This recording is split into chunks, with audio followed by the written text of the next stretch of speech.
Hello viewers, welcome to my channel. Today we are going to learn how to import footage in Filmora. The first option you can see is, let me go to the file. I have already opened the Filmora. I have the latest version, Filmora 15. First you have to go to file, then you have option import media. There are two options. Import media files. If you want to import one by one, you have to choose this option. If you want to import whole folder, you have to go to this option. I want to import just one file, one video. Let me click on this option. Because I have already navigated to my desired folder, you can see it's open. Let me select this first video and let me click open. This is the first option. The second option is, let me click on this plus icon over here. Desired folder is open. Let me click on this video with beautiful clouds. Let me click open. This is the second option. And the third option is Control plus I. This is keyboard shortcut. The folder open. Let me choose this one.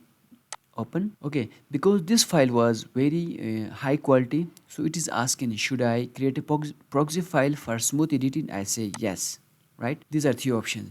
The next option is, for that purpose, that's drag and drop. I have to minimize Filmora.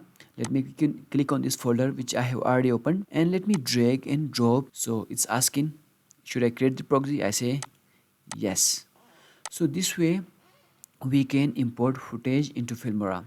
So you can use the same method for importing audio, video, images, or anything which can be editable in Filmora. If you like this video, please don't forget to subscribe to my channel. Thank you.